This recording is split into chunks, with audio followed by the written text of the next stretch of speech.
They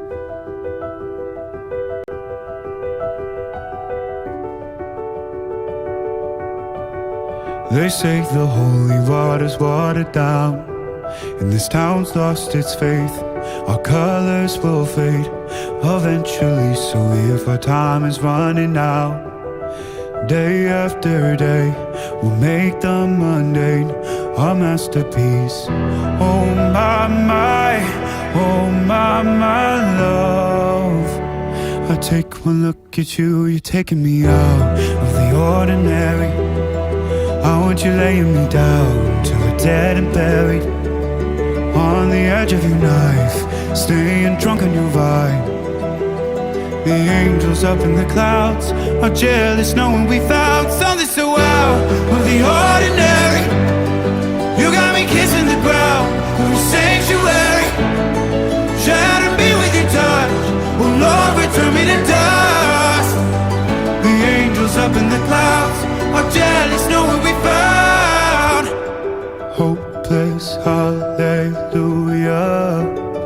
on this side of heaven. Ang Biblia ay isang matibay at matatag ng pundasyon. Ang tanong, paano magiging pundasyon ng Biblia sa relasyon sa isang pamilya?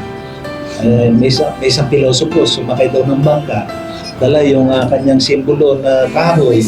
Yung isa naman ay Biblia, tumalon sa dagat. Yung Biblia, lumubog kasi papel. Yung simbolo na hawak niya, lumubog kasi kahoy. Ang tanong, paano magiging simbolo ang Biblia? O paano magiging pundasyon? Ang Biblia ay magiging pundasyon ng pagsasama ng mag-asawa at ng kanilang pamilya at ng kanilang relasyon kapag ito ay binasa, ipinambuhay, at ibinahagi sa isa't isa.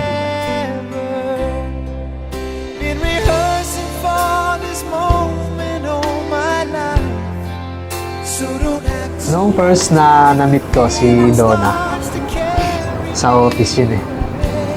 Pero ewan, di ko rin akalain na magiging kami pala eh. O kami rin pala yung magkakaroon. So, yun lang. Nahihain ako masyado eh. Di ko na, alam mo naman. First met ko sa kanya sa office as a newly hired namin sa team namin. Yun, yung first impression ko sa kanya is yun nga, medyo dahil nga tatuan, parang gano'n, parang kumbaga, hindi naman ganun kabad, pero parang hindi kasi, ayun, parang siya, parang babaero. Babaero, gano'n. Pero nung mga tumagal na, lalo na nung kasi hindi naman talaga kami nag-uusap, specifically, lalo na kung wala namang not related sa work. Nung time na nagkatabi kami, doon ko siya mas nakilala and nagkausap kami. And yun, lumalabas na din kami ng mga nung nagkakaroon ng outing, ganyan. Doon ko siya mas nakilala na hindi pala siya ganon, kumbaga maasikaso, mabait, mapagmahal sa magulang, maaasahan kahit sa ng mga kaibigan, sa mga kaibigan niya, mas sobrang maaasahan kahit na lalo na parang one call away, ganyan siya.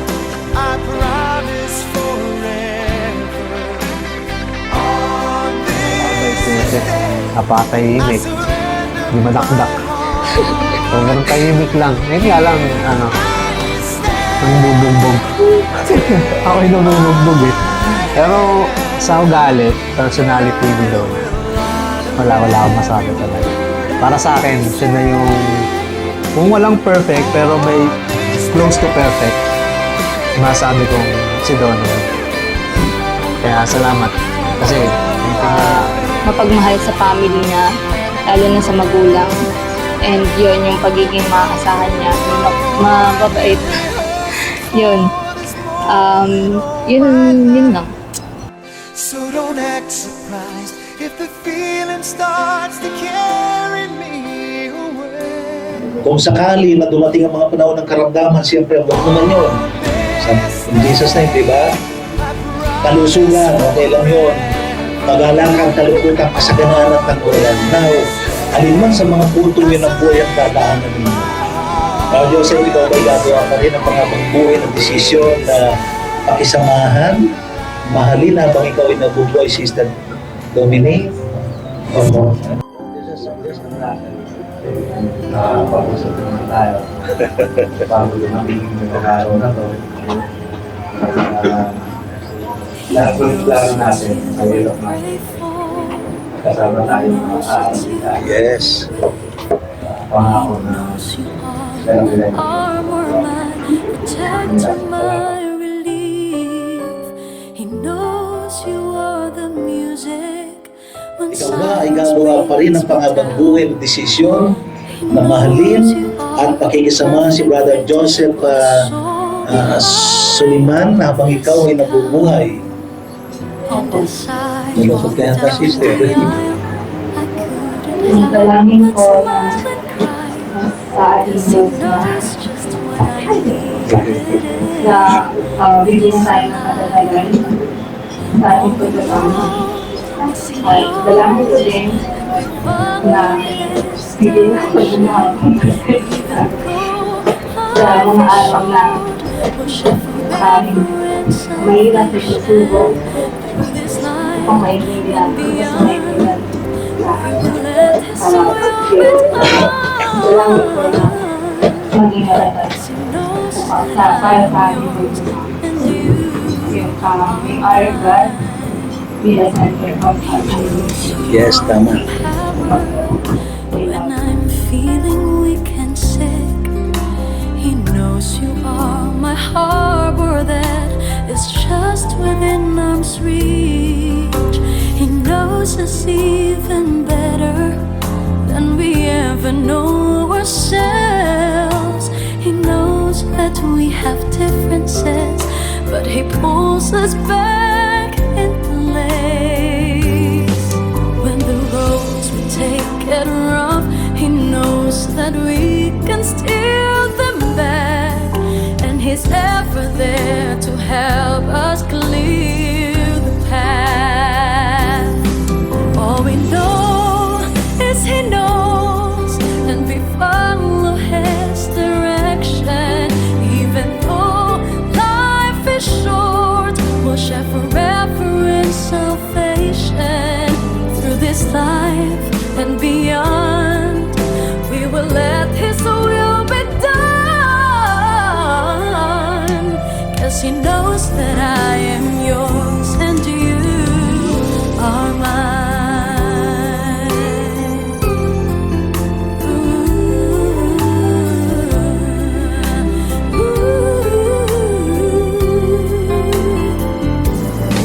We have made some mistakes, but He's there to tidy up our mess.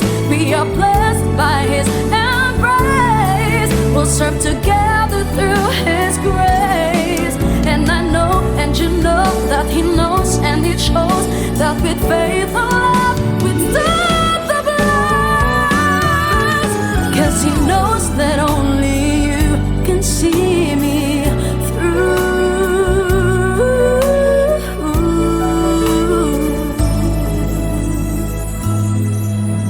And because of this, I give you mine.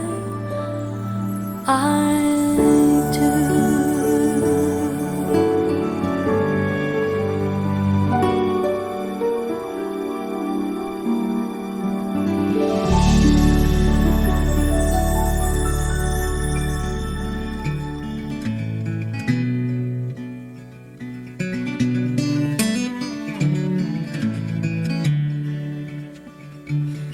Dangerous plan, just this time. A stranger's hand clutched in mine. Pero sasabihin ko ulit sa'yo, kahit paulit-ulit, na yung mga pangako ko na alam ko magiging mahirap yung mga darating pang araw eh. Hindi ganun kadali. Pero pangako na hindi rin ako basta titigil para ayusin yung mga problema pa na haharapin natin. Pangako na mamahalin kita, Donna, habang buhay. I love you. Every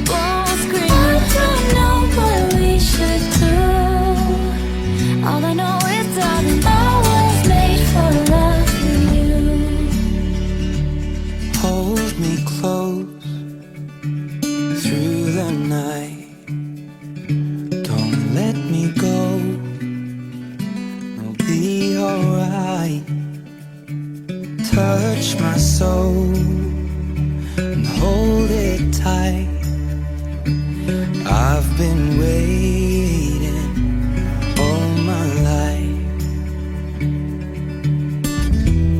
That won't scar Yung mapapangako ko is mas magiging matatag sa pagsasama natin. Yun.